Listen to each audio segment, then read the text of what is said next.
Bonsoir Christophe. Bonsoir Pierre-Paul.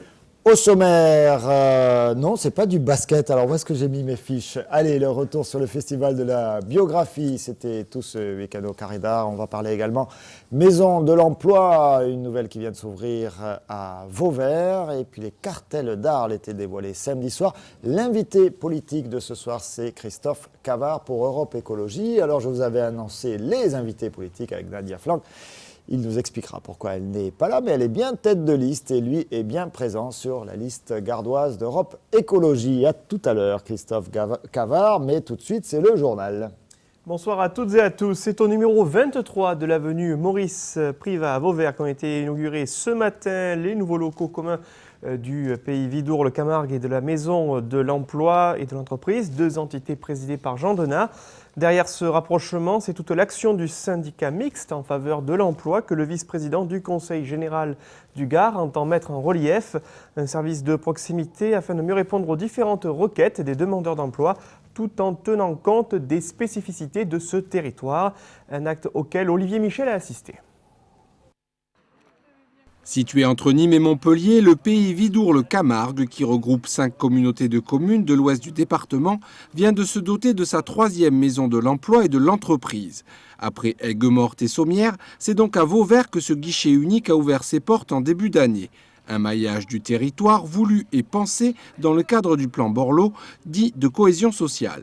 La première utilité, si vous le voulez, c'est la proximité territoriale et la proximité pour les demandeurs d'emploi. Aujourd'hui, il est important que les structures se rapprochent des demandeurs d'emploi et éviter le déplacement des populations. On sait bien que l'ensemble finalement des intervenants en faveur de l'emploi et du développement économique sont assez dispersés sur le territoire et l'originalité d'ailleurs du plan Borloo, c'était de considérer qu'il fallait qu'il y ait sur chaque territoire un guichet unique qui permette à la fois de prendre en compte la situation des chômeurs, mais également ceux des salariés, également ceux des porteurs de projets, des entreprises. Quand on dit prendre en charge, c'est que simplement à un moment donné, on puisse donc donner la bonne information pour que le parcours de celui qui a une question à poser soit le plus facile possible. Parmi les services gratuits rendus, on note des ateliers pour optimiser sa recherche d'emploi, un accès Internet, un centre de documentation, un appui à la gestion des ressources humaines ou l'organisation de forums. Le tout est inscrit dans un plan d'action établi en lien avec le territoire. Il y a déjà ce que nous venons d'engager tout récemment, c'est-à-dire un forum des emplois des services à la personne, où nous avons pu recevoir plus de 350 personnes qui étaient demandeuses à la fois d'une prestation et en capacité également éventuellement de prendre un emploi. C'est tout le travail que nous faisons aujourd'hui sur l'emploi saisonnier, sur l'emploi agricole. C'est également un plan d'action précis, détaillé, qui va nous permettre d'intervenir à la fois dans ce qu'est l'observatoire économique, c'est-à-dire donc la réalité de ce qu'on vit sur ce terrain, pour savoir comment répondre à l'attente des entreprises et aux besoins des salariés. Et puis c'est également donc multiplier nos capacités à accueillir des entreprises. La création de la Maison de l'Emploi et de l'Entreprise reste une première étape. Le dispositif vauverdois sera complet avec en projet l'ouverture d'une agence Pôle emploi. Et un mot sur les élections régionales qui se tiendront les 14 et 21 mars prochains avec l'officialisation de la mandature PS en faveur de la maire socialiste de Montpellier, Hélène Mandroux, afin de contrer la liste sortante de Georges Frêche en Languedoc-Roussillon, la tête de liste socialiste qui s'est donnée jusqu'à demain mardi pour tenter de convaincre les listes d'Europe Écologie, du Front de Gauche et du nouveau parti anticapitaliste dès le premier tour. En tout cas, c'est un coup dur porté à l'encontre de Georges Frêche, lâché par Martine Aubry, suite aux propos tenus sur Laurent Fabius, au moment même où Cécile Duflot, secrétaire nationale des Verts, réclamait une clarification de la part du Parti socialiste à la suite de cette nouvelle polémique autour du président sortant du Conseil régional. Hélène Mandroux, qui fut, rappelons-le, adjointe de Georges Frêche pendant de nombreuses années à la mairie de Montpellier, est donc candidate à la région, soutenue par le PS, qui n'émeut guère Georges Frêche, qui a qualifié cette candidature de péripétie sans importance, fin de citation, en rappelant l'appui en sa faveur de l'ensemble des fédérations socialistes en Languedoc-Roussillon. Pierre-Paul. Et il y a également le soutien de Jean-Paul Boré pour le groupe Les Communistes. Vous le savez, il y a 4 vice-présidents communistes sortants de la région, aux côtés de Georges Frêche, qui sont sur les listes de Georges Frêche. Et Jean-Paul Boré participe à la contre-attaque avec ce communiqué cet après-midi contre Mélenchon, Jean-Luc Mélenchon, le leader de la gauche. du parti de gauche, associé avec À Gauche Maintenant. C'est un petit peu compliqué, je ne vous cache pas, pour qu'on s'y retrouve nous-mêmes. Donc, Jean-Luc Mélenchon à Montpellier a parlé de Georges Frêche en ces termes: un énergumène hirsute, claudiquant et vociférant, Néron de Septimanie, le pire de la droite et de la gauche réunis. Et Jean-Paul Boré dénonce le terme claudiquant en disant que ce terme est infâme. Les personnes en situation de handicap apprécieront qu'un homme prétendument de gauche s'affichant comme humaniste stigmatise les différences et se permette des propos discriminants. Je crois qu'en matière de petites phrases, chacun ira chercher la petite phrase chez l'autre jusqu'au mois de mars. Et donc, il se réserve des possibilités de poursuite, etc. etc. Jean-Paul Boré, 30 janvier 2010.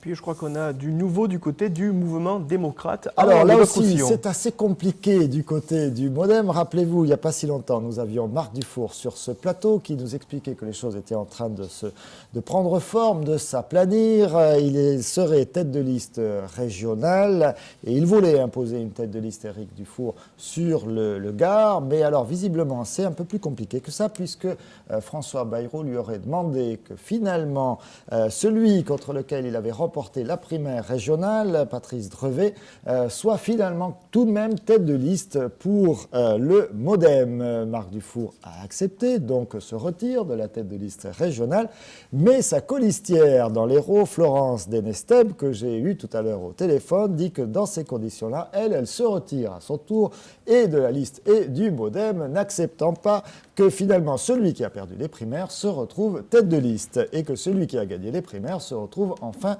de liste. Voilà, alors elle attendait cet après-midi la réponse définitive de Patrice Drevet, savoir si Patrice Drevet acceptait cette nouvelle formule, mais on ne voit pas comment il refuserait d'être tête de liste régionale. Bref, tout ça est extrêmement compliqué. On aura la partie Europe Écologie tout à l'heure, on la garde pour tout à l'heure, vous le voulez bien Christophe ? On va faire ça, mais on va continuer à parler du mouvement démocrate, cette fois-ci de l'autre côté du Rhône, en Provence-Alpes-Côte d'Azur, avec la tête de liste du MoDem, l'ancienne élue écologiste arlésienne Catherine Levrault, qui a annoncé que sa campagne ne dépasserait pas les 130 000 € sur le plan financier, décision prise par les instances du mouvement, présidées par François Bayrou, qui entend mener, je cite, une campagne sobre. Le préfet du Gard, Hugues Bouzige, a récemment présenté la nouvelle organisation départementale des services de l'État résultante de la révision générale des politiques publiques, des réformes pensées afin de simplifier le quotidien des citoyens avec un accent porté sur une meilleure lisibilité des services de l'administration, qu'elle touche les territoires et la mer, la cohésion sociale ou encore la protection de la population. Cette nouvelle organisation souhaite être synonyme d'une plus grande efficacité et d'une diminution des coûts. On écoute les explications d'Hugues Bouzige au micro d'Alain Bellon. Depuis le 1er janvier 2010, la réforme de l'administration territoriale de l'État est entrée en fonction. Une nouvelle architecture de l'administration gardoise se prépare. Elle sera composée de 3 directions départementales. Dans le département du Gard, cela va se traduire de la façon suivante. D'abord, nous gardons la préfecture et les sous-préfectures. J'insiste sur les sous-préfectures, puisque des craintes avaient été exprimées à cet égard. Le bloc finance, l'administration des finances demeure et l'inspection d'académie demeure. Et pour le reste, les autres administrations vont être regroupées en 3 directions. La direction départementale des territoires et de la mer, la direction départementale de la cohésion sociale et la direction départementale de la protection de la population. Et puis restent 4 structures qui ne sont pas intégrées, une unité territoriale du travail, une unité territoriale de la DRIR, le service départemental de l'architecture et du patrimoine, et puis une unité qui a vocation à rentrer dans l'agence régionale de santé lorsqu'elle va être créée. Ce regroupement devrait améliorer le service apporté au public dans leurs différentes démarches. Avant, nous avions des locaux de la direction départementale de l'agriculture et de la forêt, des locaux de la DAS, des locaux de la direction de services vétérinaires. Tout ceci maintenant disparaît et nous avons soumis à Paris un dossier qui est examiné par l'administration des finances, mais également par les services du Premier ministre, de façon à obtenir le feu vert sur l'implantation de ces 3 nouvelles directions demain. Nous devrions avoir dans les jours qui viennent la réponse de Paris et ensuite nous pourrons commencer le déménagement. 2 sites répartis sur Nîmes accueilleront ces directions départementales au lieu de 5 aujourd'hui. concernant l'ARS, l'Agence régionale de santé. Elle ouvrira ses portes en milieu d'année. J'espère que vous avez compris, c'est presque aussi compliqué que la politique, le truc du préfet, là. Pierre-Paul. Christophe, Oui. parlez-nous de biographie. Un petit peu de culture avec plus de 30 000 visiteurs en 3 jours et des compteurs dépassant largement toutes les attentes des professionnels locaux du livre. Le salon de la biographie a cette année encore rencontré un immense succès populaire. C'est au cœur de Carré d'Art à Nîmes que les spécialistes de la biographie et autres célébrités se sont donnés rendez-vous pour venir à la rencontre de lecteurs plus fidèles que jamais. Une rencontre culturelle qui s'est déclinée entre séances de dédicaces, cafés littéraires et autres concerts particulièrement prisés du grand public. Le bilan du week-end avec vous, Pierre-Paul, dans ce sujet signé Camille Bonnet. On a beaucoup de monde, je crois que le vendredi il y a eu déjà plus de monde que le vendredi l'année dernière. Hier, à un moment donné dans l'après-midi, c'était quasiment impossible de rentrer dans le Carré d'Art tellement il y avait de monde. J'ai l'impression que les auteurs sont contents, ils rencontrent un public qui a l'air intéressé. Et il a même fallu faire du réassort pour des têtes d'affiche, mais pas seulement. Les libraires se montrent donc très satisfaits de cette édition 2010 du Festival de la biographie. Le chiffre d'affaires serait en hausse de 5 à 6%, le nombre de livres vendus dépasse les 5000. Il faut dire qu'on a frôlé parfois le trop-plein dans un Carré d'Art bouillonnant. Les cafés littéraires, tous les 3 quarts d'heure, sont bondés. On a eu hier, grâce à monsieur, au fils de Sidney Bechet, un moment de jazz pendant plus d'1 heure. Ça a été une très grande innovation. Les gens étaient ravis et sous le charme. Et puis je crois que surtout ici, on est dans un lieu, on est dans un cerveau qui bouillonne. Le cerveau, ce sont tous les bouquins qui sont là, ce sont ceux qui les ont écrits, mais ce sont aussi ceux qui les lisent. Car un livre n'est rien s'il n'est pas lu. Donc il y a une interaction intellectuelle et très sympathique et relationnelle entre les auteurs et les lecteurs. Avec Charles Aznavour en figure de proue le samedi, mais aussi d'autres figures médiatiques comme Maître Gilbert Collard ou Henri-Jean Servat, le festival associe efficacement les people et les spécialistes de la biographie. J'ai été très honoré que l'on m'ait demandé d'être le coprésident avec Irène Frein, qui est une romancière que j'aime beaucoup, de surcroît. Donc pour moi c'est important, puis c'est aussi une reconnaissance de mon propre travail, donc c'est quelque chose qui m'en rend fier. Télémiroir s'est associé au festival, nous avons installé nos caméras au cœur de l'événement pour vous faire partager nos rencontres avec les auteurs présents à Nîmes. Et parmi les grandes stars du week-end, vous l'aurez compris, Charles Aznavour a été l'une des personnalités les plus sollicitées de la part des spectateurs. L'interprète de La Bohème, c'est ce qui s'est confié à Pierre-Paul Castelli dans une interview à découvrir prochainement sur Télémiroir et dont nous vous proposons ce soir cet extrait. Voilà un des messages que vous voulez faire passer. Vous vous attaquez également à ce qu'on appelle maintenant la télé-réalité. Les émissions qui fabriquent. C'est en train de passer de mode. C'est en train de passer de mode. Dieu merci. Au final, souvent les artistes, même jeunes que l'on entend aujourd'hui, sont des artistes qui ne sont pas passés par ces émissions-là. Non. Mais maintenant, on commence à avoir à nouveau des jeunes qui se préoccupent de la langue, qui écrivent bien. Il y en a, je peux en citer 2 ou 3 facilement, quoi. Je ne peux pas les citer tous. En dehors des rockers, des rappeurs et des slammeurs qui écrivent bien, ils nous l'ont prouvé, et les textes sont bien. Et alors il y a des chanteurs qui sont des auteurs-interprètes. Il y a d'abord un nombre de femmes. Il n'y avait pas ça auparavant. On ne donnait pas tellement la voix aux femmes. Et puis il y avait Nabar, il y a Biolay, il y a Delerme, on a dit il y a une nouvelle chanson française, il n'y a pas une nouvelle chanson française. Il y a la chanson française qui continue. La chanson française qui continue avec des talents d'aujourd'hui. Et cette interview, parmi d'autres, ce sera pour vendredi avec un spécial festival de la biographie à partir de 18h30. Promouvoir la création locale et encourager les jeunes interprètes de leitmotiv sur lesquels la ville de Nîmes poursuit son engagement depuis 9 ans maintenant avec la bourse des jeunes talents. À la clé pour le lauréat, l'enregistrement d'un CD 5 titres et la programmation de multiples concerts. En guise de lancement de l'édition 2010 de cette bourse, un concert gratuit était proposé vendredi soir à l'Odéon avec la présence sur scène des prix Espoir 2009, les Dirty Short Gentlemen. En première partie du lauréat, le groupe Passe de groupe Kémy Frouté et Frédéric Siller vous propose de découvrir sur ces images de Nicolas Pencino. Ils ont offert toute leur énergie au public, les entraînant dans les méandres du vieux rock à l'ancienne, teinté de hard et de blues. Plusieurs rencontres et quelques bœufs entre eux donnent naissance au Dirty Shirt Gentleman.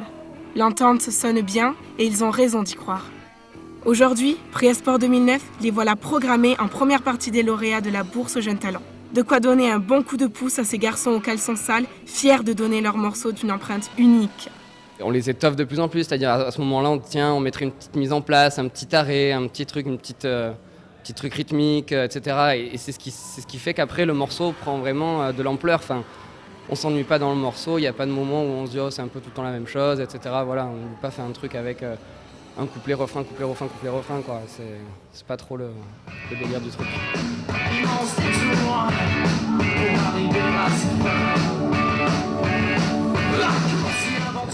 Les vedettes, ce sont eux, le groupe PASS. Lauréat de la bourse aux jeunes talents 2009, ces jeunes garçons préfèrent de loin le rock français à la mouvance anglo-saxonne de leurs confrères musiciens. Nous, on se considère comme faisant partie de cette scène rock en apportant notre touche francophone et notre touche personnelle. Et on se considère aussi comme faisant partie de cette communauté-là et on fait bouger les choses ensemble, même si on n'a pas forcément les mêmes styles. Les groupes collaborent beaucoup et ça, c'est vraiment un avantage qu'on a sur la Ligue.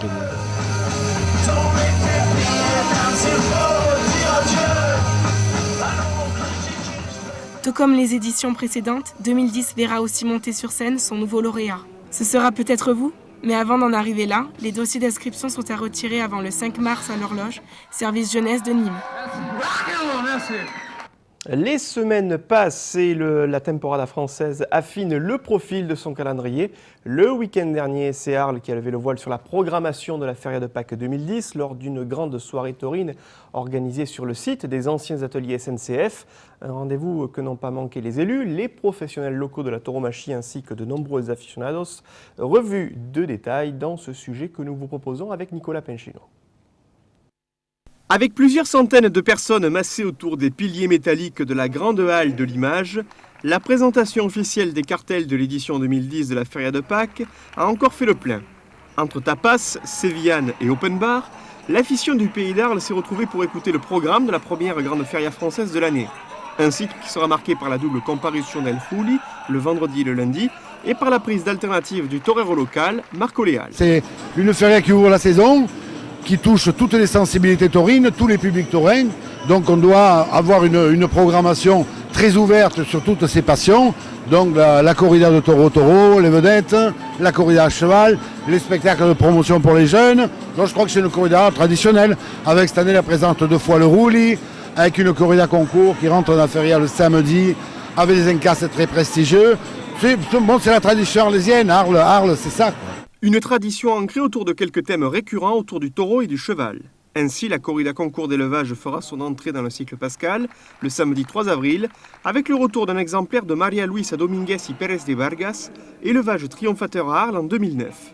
Une journée qui sera complétée en matinée par une noviade de l'éleveur arlésien Bruno Blohorn, avec la présence à l'affiche des 2 meilleurs novilleros français du moment, Patrick Oliver et Thomas Joubert. Le dimanche de Pâques verra le retour traditionnel des taureaux de Miura, avec Juan José Padilla, triomphateur l'an passé, aux côtés de Rafael Lillo et Mehdi Savali. En matinée, c'est un cartel international composé d'Antonio Ferreira, Joselito Adame et Roman Pérez, qui défiera les taureaux Santa Colomeños d'Ana Romero. Avec une noviade sans picador de compétition fournie par l'élevage de la famille Logier le vendredi matin, Luc Gelabert a également tenu à rendre hommage au Juli, qui donnera l'alternative à Marco Leal le vendredi après-midi, en présence de Sébastien Castella, face au taureau de Garcigrande. El Juli, que le public de l'amphithéâtre romain retrouvera en clôture, lundi de Pâques, face à une corrida du Puerto de San Lorenzo, aux côtés de Juan Bautista et Matías Tejela, quelques heures après les chevauchés d'un trio classique de rejoneadores, composé par Fermín Borges, Pablo Hermoso de Mendoza et Andy Cartagena. Une feria à vivre dans l'arène, mais également à l'extérieur du cercle de lumière. Nous souhaitons développer de plus en plus d'animation et découvrir la culture tauromachique par tous ses aspects. À la fois, bien sûr, les créations, les plasticiens qui vont s'exprimer, mais aussi le travail qui est fait par un certain nombre de sociologues, d'ethnologues, de philosophes sur ce que représente la tauromachie et qu'ainsi le débat soit porté dans des conditions qui soient respectueuses du point de vue de chacun, mais qui aussi permettent à ceux qui sont amoureux et passionnés de pouvoir le dire et de le dire avec leurs mots. et de pouvoir l'expliquer. Ainsi, je pense que nous ferons partager un peu mieux ce que sont les valeurs d'une culture qui est bien présente dans le sud de la France. Oui, Christophe. Oui, c'est à vous à parler, je crois, Pierre. Ah, c'est à moi. Rendez-vous à Pâques. Rendez-vous à Pâques. Sur le sable des arènes. Il fera un petit peu moins froid que l'année dernière. Moins pluvieux, moins froid. En théorie, en avril, il fait meilleur, mais c'est vrai que la pluie, parfois, réserve Allez, quelques on va mauvaises toucher du surprises. bois. Des images, on les a retrouvées, je vous les avais présentées dans Miroir des Sports, mais elles n'étaient jamais arrivées, on les montre rapidement. C'était hier à la Bastide avec les jeunes Nîmois juniors de la Coupe Gambardella, 32e de finale face à Lyon. Ça s'est plutôt bien passé au début du match avec un but Nîmois que l'on va voir, un but de Diakhaté, avec Jean-Michel Cavalli, tiens, sur les bords du terrain. Il est foot à 100%, Jean-Michel Cavalli. Et les Nîmois vont marquer, mais ce ne sera pas suffisant. Il y aura ensuite l'égalisation lyonnaise. Et il y aura un petit peu plus tard 2 nouveaux buts, un pour chaque équipe. Mais c'est bien les Lyonnais qui vont l'emporter au final avec un but à 5 minutes de la fin, 85e minute. Voilà sur ces images de Nicolas Pinchino. Là, c'est l'égalisation lyonnaise. Et puis je faisais des signes, il revient sur moi. Ben ouais, tout est possible ce soir, on est en pleine forme. On va parler également de football, mais cette fois-ci en Ligue 2, avec l'ACA qui joue ce soir à Brest pour le compte de la 22e journée de Ligue 2, l'ACR L'Avignon. Les hommes de Michel Estevan qui évolueront ce soir sans Psom suspendu, ni NDI, toujours convalescent, 2 pièces maîtresses du 11 arlésien. Début de la rencontre à 20h45, Pierre-Paul. Et on reparlera de tout ça, bien sûr, dans le journal de demain soir et dans Coco Hebdo à suivre. Merci Christophe pour ce journal. Un autre Christophe dans un instant, Christophe Cavard, pour nous présenter Europe Écologie, la liste dans le département, etc., etc. On va parler un petit peu politique. C'est logique, c'est le rendez-vous politique. À tout de suite.